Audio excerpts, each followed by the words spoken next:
back to Linux Weekly Daily Wednesdays, where we take a midweek break from all the gaming that we normally do the other days of the week and focus on the stuff that makes the games run. Yes, Linux. I'm Vince Stone. I am Pedro Mateos. And I am Matthew Commando. All right, gentlemen. Pretty big show this week. We're going to be talking about kernels. We're going to be talking about graphics cards and racing autonomous pies. It's going to be brilliant. So let's just get right into it. That's right. Major Kitty Cat would like to tell you that Linux 4.7 arrives with Radeon RX 480 GPU support and a new security system. Now, Pedro, we were talking before we started recording. It was like, you know, it only took AMD, 4 weeks to get the 480. The official release date for the RX 480 was June 29. My bad. And they have support on June. Let's see, this came out yesterday, so July 26th. They have support for it, which in AMD time, pretty good. Yeah, that's definitely pretty good. Don't get terribly excited. It's going to take a while before we're going to see this on larger distributions. Yes, quit typing. We already know that you can get it on Arch. Actually, you can get it on pretty much anything, can't you, Strider? If you, as usual, if you want to upgrade your kernel on Ubuntu, they are available in deb on kernel.ubuntu.com. So I did that for my laptop, not the latest one, not the 4.7, but I have the 4.6 on my laptop. Works pretty well, so you can upgrade to Ubuntu. And Arthur and in chat realm actually brings up a very good point, which is there's currently an issue with the Nvidia drivers with the latter versions of 4.6 and the new 4.7 kernel. So if you have an Nvidia GPU, like the three of us, you may want to hold off on that. Yeah, that might be one thing. Here's something that's kind of neat, though, outside of the 480, because I'm glad we do have support for that. I know, we're not NVIDIA fanboys. Get over it. There is a thing in there that is going to allow you to share USB devices over the network and even virtual ones. I don't know exactly what use case there is for that, but it just sounds like fun and trouble to get into. So definitely looking forward to that. That's about it. Up next, we have the 0.1. Everyone was waiting for the Ubuntu 16.04.1 release, and it's here. It was released on the 21st, so earlier in the week, and it's got the usual roundup of updates. It's basically every single update that came out for the LTS. You can now download it into a neat little ISO and just install that in case you want to do a fresh install of 16.04, which everything considered, the upgrade process for Ubuntu, at least when I tried it on the netbook, it worked, but it's still highly recommended that you do a fresh install. Just back up everything, do a fresh install. It's usually I haven't done a fresh install in years. Usually the upgrade works. I mean, if there are things to fix, they're not that hard to fix. I haven't gone to the trouble of doing a fresh install, reinstalling everything. That's just painful. And I can't say I've really noticed anything different in this release. I've been using 16.04 even before. So you already have all the updates. It doesn't really matter to you. Yeah, and the bug fixes have been shipping out progressively, so there's not one huge noticeable thing I can say. I mean, at that point, maybe I should consider upgrading to 16.10. That would be neat. Well, that definitely could be a thing. A couple of things with the point release that they mentioned is that I know everyone's excited that you can finally search and install snap packages. We've been looking forward to that. We love that here on this show, and now Unity uses less whiz and bang animations in low graphics mode, which kind of led me to believe, I was like, why are you using Unity if you have something that requires a low graphics mode? Get a big boy DM and be happy with that. Me personally, I'm still on 14.04. Probably going to hold off for maybe another month or two and take the plunge either to that or SUSE. But there's a reason before that. Pedro, tell them about it. Yes, Ubuntu Mate, or Mate, or Mate, as it's actually pronounced because it's Spanish. It also released the 1604.1 ISO at the exact same time as all the official flavors did, because they are an official flavor now. And wow, they still support Powers. All right, go ahead. Yeah, sorry. they support PowerPC, and they have built-in support for the Raspberry Pi. It's one of the very few official Ubuntu flavors that you can just load it up on a Raspberry Pi and it'll work. And speaking of Pi, one of the major fixes that they have is the Ubuntu Mate welcome screen. It lets you do a lot of stuff for it in comparison with other distros' welcome screens. Ubuntu Mates actually lets you install and set up a lot of different things, so it's actually useful for once. And it has a built-in Raspberry Pi partition resizer, which has been fixed. They also removed the obsolete Linux firmware non-free package, which Ubuntu no longer uses. And there are a couple of more fixes. You can find all of this in the show notes. There'll be links as well if you want to check out the page itself. And yeah, I just wanted to mention it because, Martin Wimpress bought me a GTX 1080, so I have to basically run Ubuntu Mate right now. Well, not that I mind it. Hang on. It's all not been happy and fun times while you've been installing the Ubuntu Mates. Right? No, it hasn't, because I'm one of those idiots that has two Samsung 850 EVOs in YOLO RAID, and I had to install, in the live session, I had to install MDADM to set up the RAID. And the live session, after running the installer, did not install the MDADM into the final install, as it were. So when I first rebooted, it wouldn't load. I had to wait for 90 seconds, because that's the default systemd timeout time, until it dropped me into the emergency console. Then I had to configure the network. It's just I have config EN-P10SP0 and DH client EN10SP0, and I could just install the MDADM package from there, and then the system would boot. That's bad. That's really bad. Strat, are you excited? Are you installing Mate right now? Is that why you're being so quiet? No, well, unless I get a graphics card for it, I think I'll wait for the first Ubuntu, release that ships without Unity 7 and uses Mir and Unity 8 by default. And I probably will switch to Ubuntu Mates when that comes, because I'm pretty sure that's at least the first initial iterations of Unity 8, it won't be as feature complete as the current desktop. So yeah, this is a pretty good alternative. It's pretty solid. I like it. Yeah, I don't have anything against it. My only experience was trying the default PPA in 1404. And as Pedro might remember, along with Strider, it was a hot mess. There were a couple of bugs in that PPA. Okay, we like to talk Pi, and we like to race, and this is bringing it together with Formula Pi. This is a Kickstarter by Timothy Freeburn. Awesome last name, man. Self-driving robot racing with the Razz Pie, and they want to just get you in there, learn some programming, and compete. This is awesome. I mean, they're already over their goal of 3,306. They're at 4.8.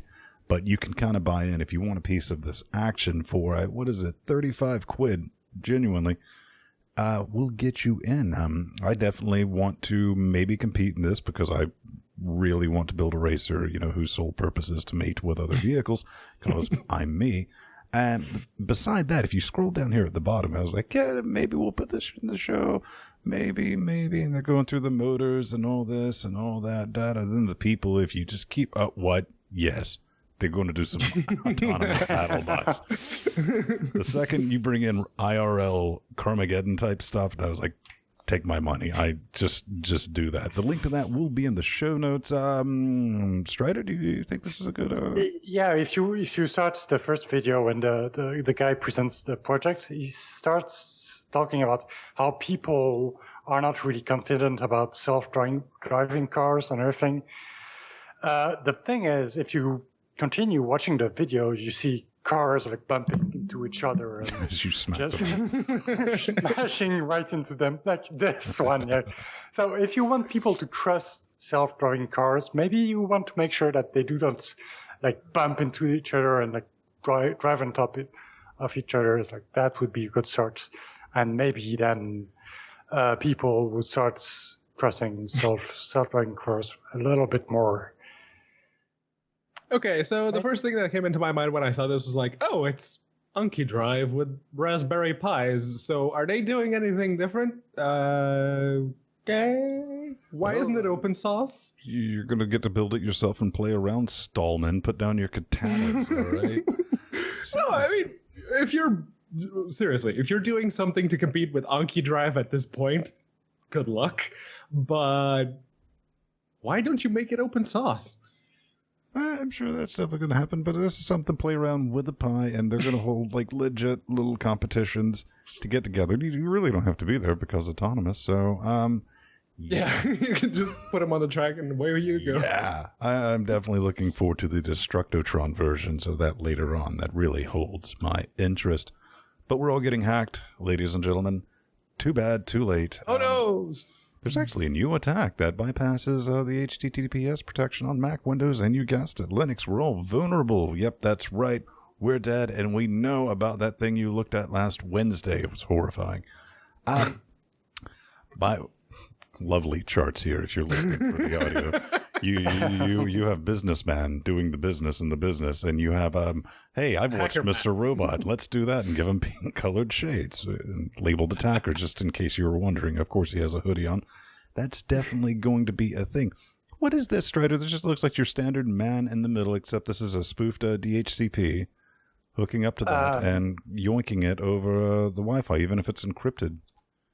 Yeah, and I've learned something reading this is that they can get the decrypted URLs you get from HTTPS traffic.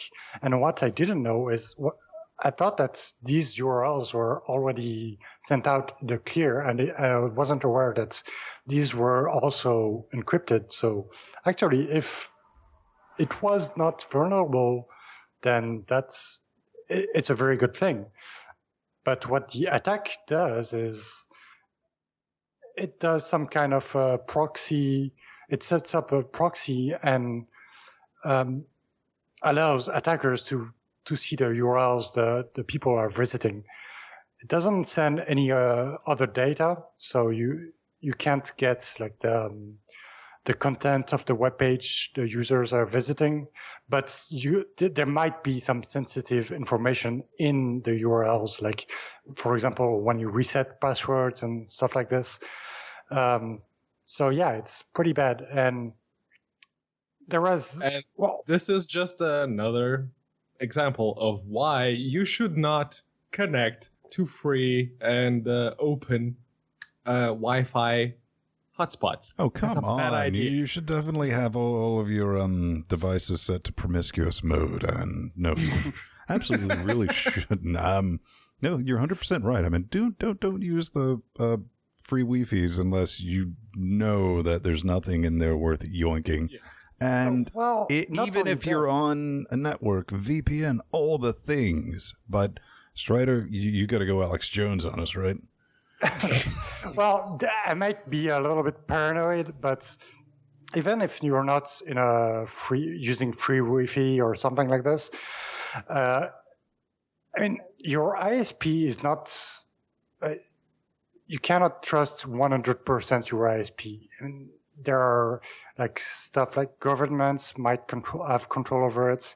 So yeah, I mean, sure, public Wi-Fi is not that safe, but your internet at home isn't that much better either. So, yeah, but you inherently know if you actually read your ISP's contract, you inherently know that they're basically monitoring everything you do. Mm-hmm. It's when you connect to another hotspot, when you get out of the house and check your laptop or your netbook or your tablet with you, that's when the issues occur. I don't know, but this is bad. This will be demonstrated for the first time next week's Black Hat Security Conference. The talk will be called Crippling HTTPS with Unholy Pack. That sounds very political. But, Strider, we updated a thing, didn't we? Yes, we did a thing where, well, it was covered in last week's Linux Gamecast Weekly. And we did a little script that will let you build FFmpeg and OBS with the NVEnc support. So you provided the initial scripts. I did a few upgrades on the for like OBS and stuff and Ubuntu 16.04 compatibility, and you did send a couple more patches to make it really compatible with 14.04. So now it works like great pretty much everywhere. And why are we talking about this? Well, first of all, you want that NV encoding if you're doing something like streaming or recording, because it's going to allow you to use your video card as opposed to just raw CPU, because you got a little chip on there that's not getting a whole lot of love with that graphics engine. And this is going to let you take advantage of that. And this script is going to throw the Open Broadcasting Studio on top of that with that support enabled. Like I said, yesterday I spent most of the morning and I got it working solid on 14.04. Probably later this week or next week, I will have the script up and running, just kind of translated over to Fedora 24. You got to play with it, didn't you? Yeah, I did. And one of the things I was missing, because it was a fresh install of Ubuntu made, so I'm like, okay, so just run the script. Oh, CMake is not installed. But I installed the Build Essentials package. Oh, right. It doesn't install CMake when you install the Build Essentials. No, that's separate.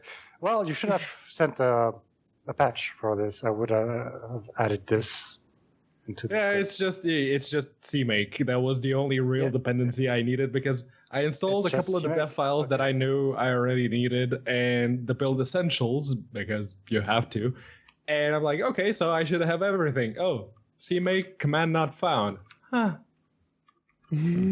Regardless, if that sounds like something you're interested in, this will be in the notes as well. Head over there, check that out, download it, try it, hammer on it, find the bugs, find the issues, because Strider loves it when it gets feedback. I've used it a couple of times and works really well. I mean, I'm really glad that we did this, because we didn't have an easy way to have NVEnc with OBS or even just FFmpeg before that.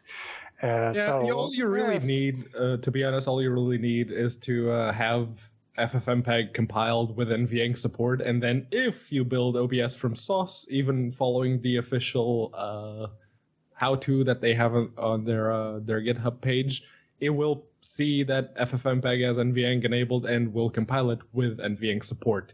So, well, the big trick is getting FFmpeg compiled with share. Yes. Yes. It's not as straightforward as Pedro just made it out to be, because if you go to the track guide for installing FFmpeg on Ubuntu and you get that installed, it's not going to work with OBS when you try to build it. So, Nightmare Fuel is back in this fine little segment called Nope. Tell me about it. So, this one guy just created...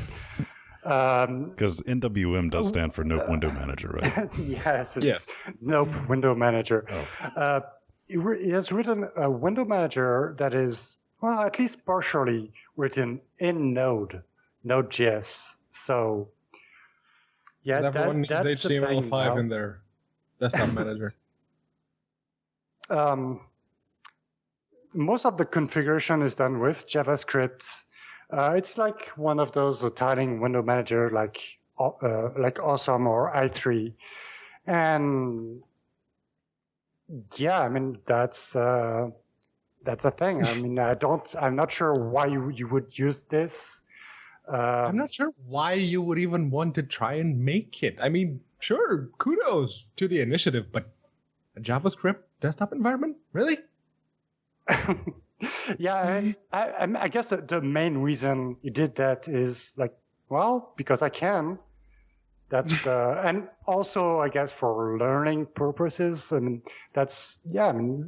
writing your own window manager is a good way to learn about things about. It is. I mean, it's an interesting experiment to stretch out your brain organ a little bit. It's like, all right, I know the nodes, I know the JavaScript. That's what I know. Let's see if I can make a window manager. Let's try to make it do something that it's probably not best suited for. And that's definitely what this project looks like. It doesn't look like he's coming out saying, yeah, this is going to replace. Well, it's probably still a better love story than Unity Desktop on a computer. Let's just be honest about that. Or rat poison. little column B bread. There's like the Y section. It has like, why indeed? I initially just read it and I was like, oh, look, a dynamic window manager made for X11 written in it. Close the tab. But that definitely. Yeah, well, the thing is, it's not really written in Node. I mean, there's a bunch. If you go read the source code, there's a whole folder that's filled up with C and C++ code, and that's where the heavy stuff happens.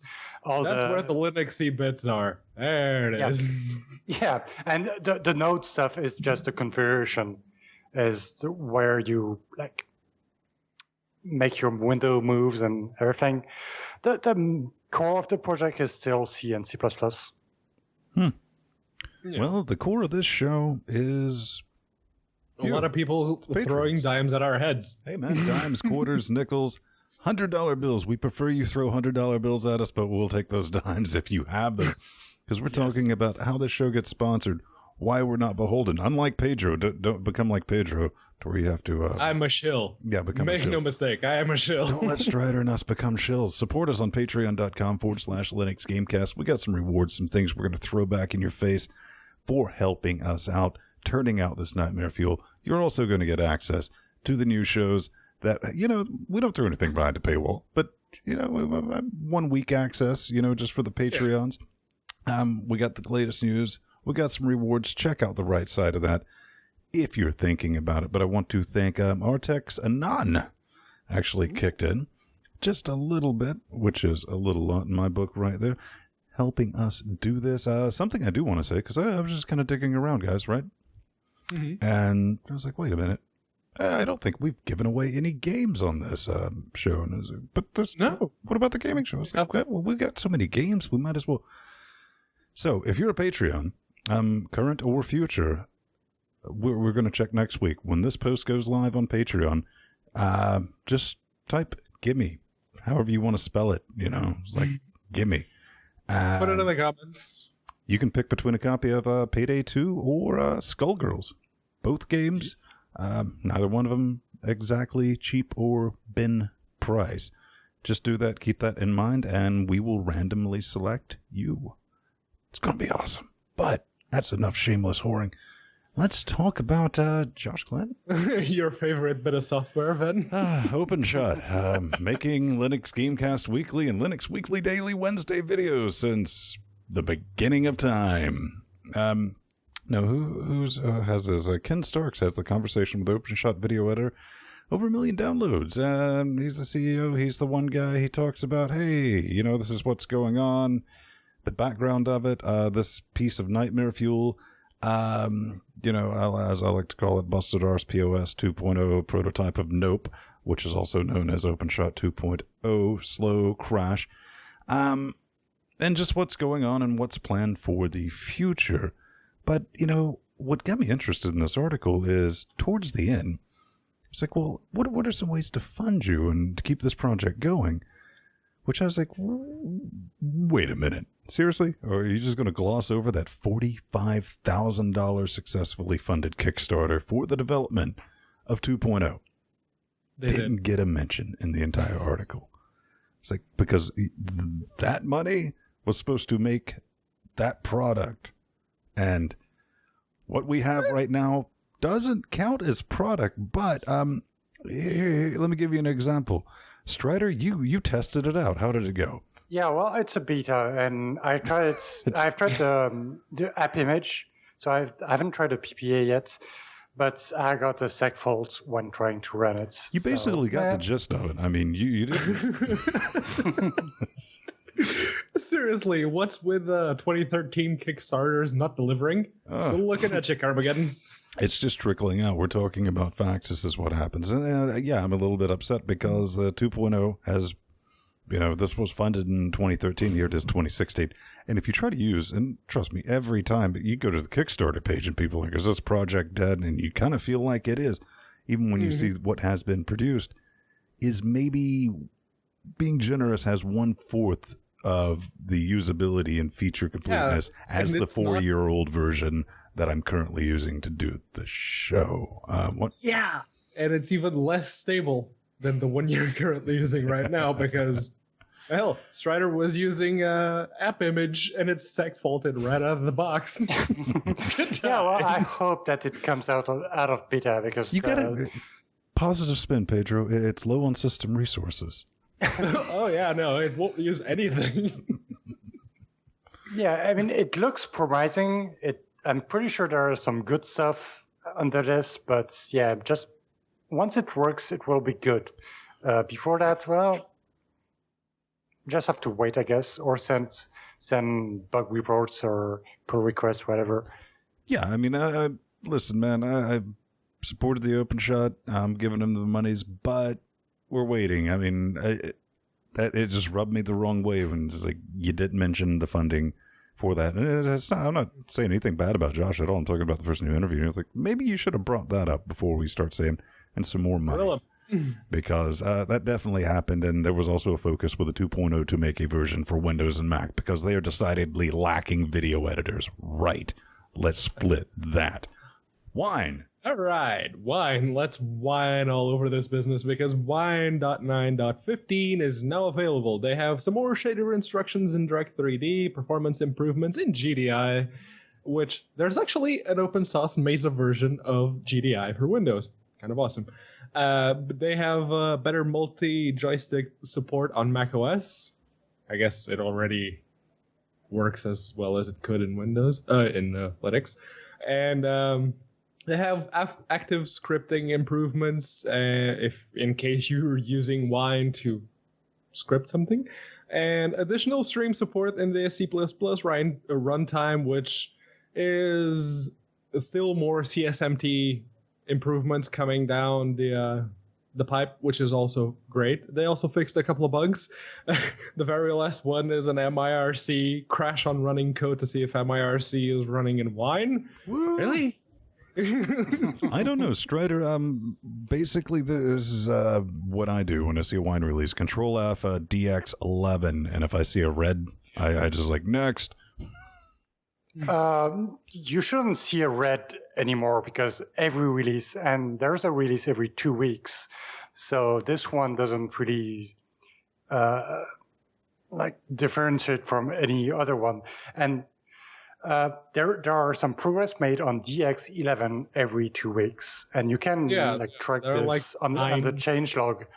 There are a couple, 1 or 2 developers that do specifically DX11 all the time, and they will push patches and fixes, and you can see that on the changelog, and which is, by the way, the only reliable information you can get about these releases, because the bug fixes you can see on each one of these releases is not really stuff that has been fixed by this particular release, but just bug reports that have been closed just before the release of this version.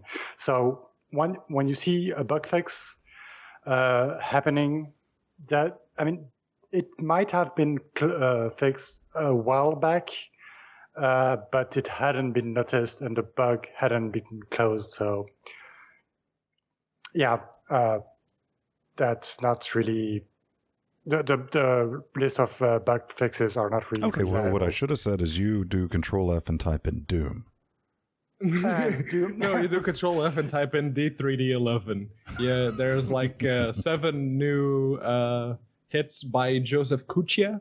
I probably butchered the pronunciation, but they actually have been improving and adding more DirectX 11 stuff, so that's good to see. But more people have been introducing some new stuff to their OpenGL compliance chart, and that's Nvidia. Yes. Keep going. Keep talking. No, Nvidia actually released the which version was it specifically? Boom. Had it.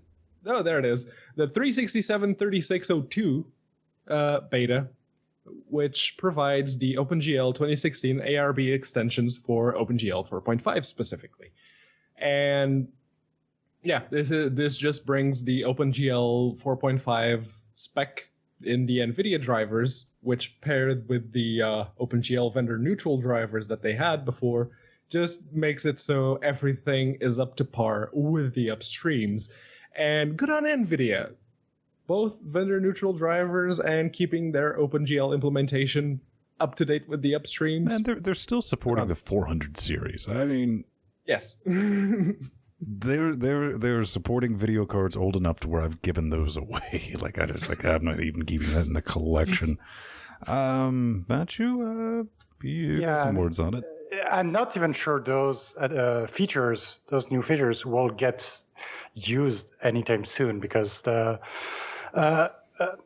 game developers are usually quite slow at adopting new OpenGL features. Currently, the only game I know that uses OpenGL 4.5 is Doom on Windows. And since everyone is moving to Vulkan now, they might not even get used. Everyone will have switched to Vulkan by then. Well, you never know. I mean, there's the whole medical imaging side of OpenGL that no one ever talks about or knows a whole lot about outside of. So, I mean, those features, CAD/CAM, stuff like that, might get used later on down the road, for people who's like, OpenGL has worked since the long, long ago, and we'll just always use that just for stability. Yeah, it will get used probably in the professional field, not games. Yes, and it's always a good idea to keep a stable OpenGL implementation, because if nothing else, it's always a bit of a net for you to fall into if something goes really, really wrong. So I'm just saying, good guy Nvidia, and thanks for not making us install additional GIMP help files. But, every week I like to find something that's just poorly written and say, Strider, have at it. So you found the script that is supposedly a monitoring tool for Linux that will check a bunch of stuff like free disk space, RAM, the network stuff, your IP address, and all that kind of stuff. And I've been to the web page and said, okay, this looks cool. And then I noticed it was from TechMinus. Okay, so TechMinus, these are the guys it's one of the few pages on Google Plus that I've actively muted because their stuff was so annoying. And you notice you mentioned that you couldn't run the script. And I could run it. It was like, well, what's your password? And I was like, boom. No. And it said no, and I was like, touche, I have been drinking, computer. All right, take two. I was like, all right, third time. And I was like, all right, now I genuinely think it's not working. No, it didn't work out of the box. And the reason for that is that they had this big header in comments that was shifted to the right for no absurd reason. And then after the header was the shebang, the bin bash shebang.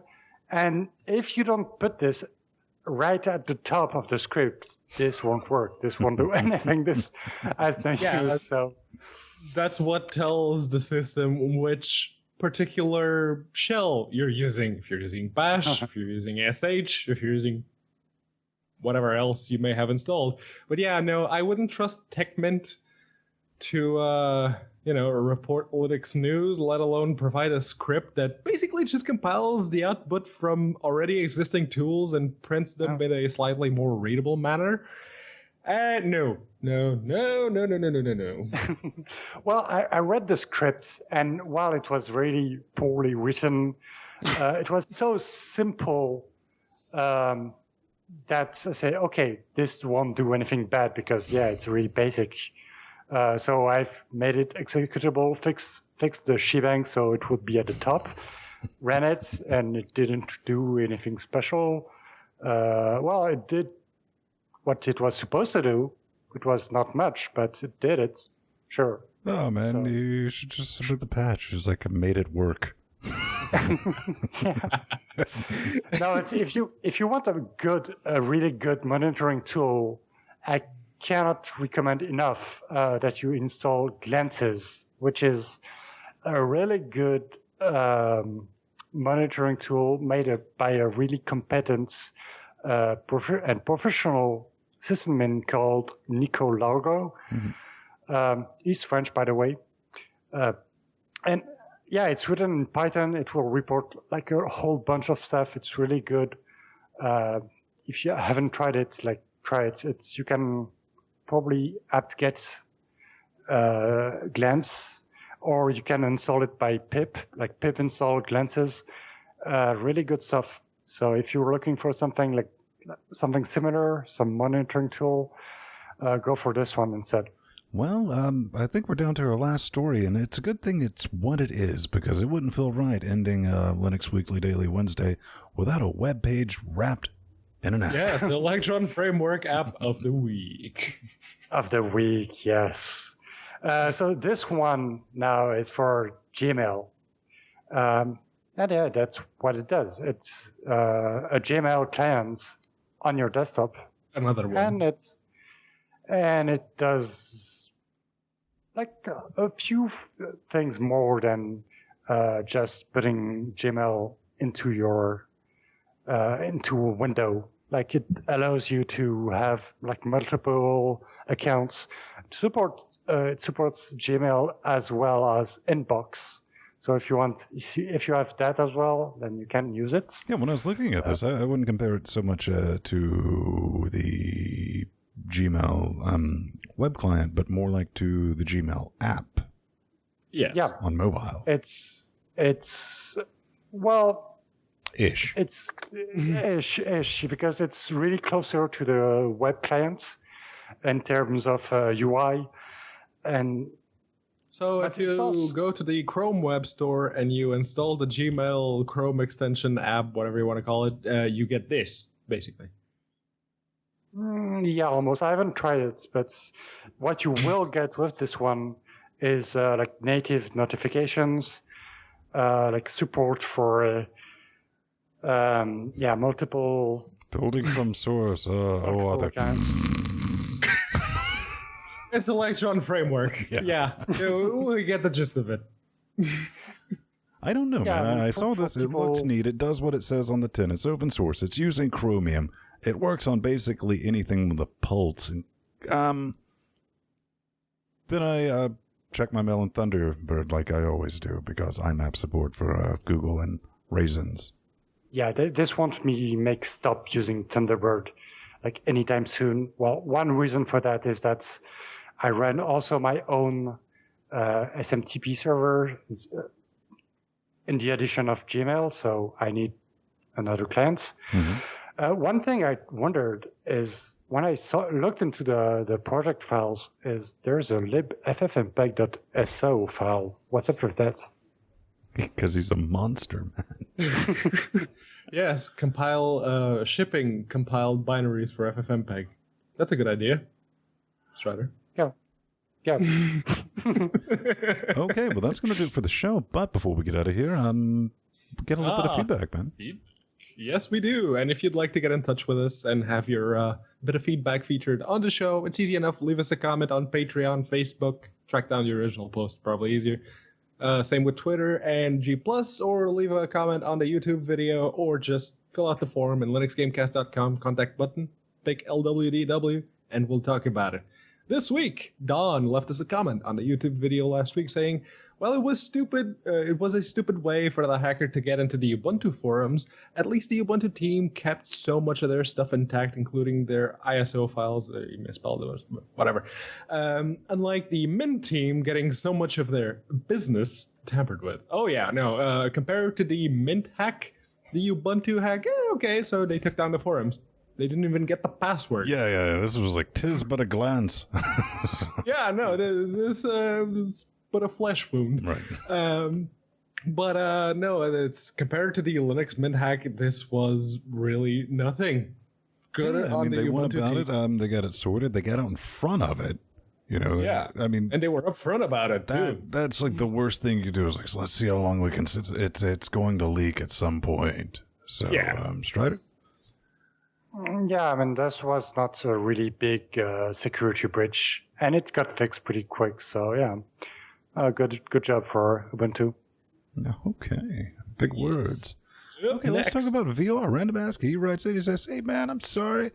Because, we were talking about the chip VR, which, half joke product, half, all right, you can, it's a real thing. You can actually do it if you want to. That could be said about a lot of other stuff as well. It says, 2160, 1890 hertz displays on the Rift and the Vive, giving people nausea to the point where they vomit. What the hell possesses someone to want to even conceptualize VR on a sub 480p display? Spite. I'm going with spite and utter hilarity. Strider? No, after reading that, I had to search for VR headset vomit on YouTube. Yeah, I did find one video at least. You're just searching the wrong kind of site, Brad.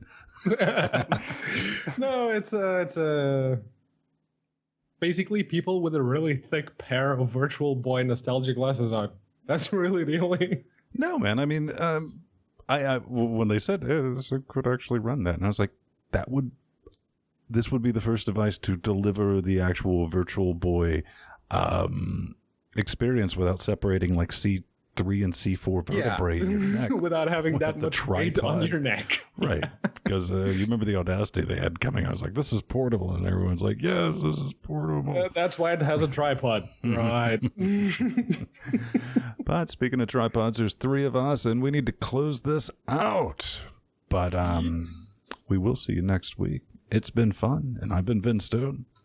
I have been Pedro Mateos, and I can't even spell my own name. It's Mate Us. Mate us. Yes.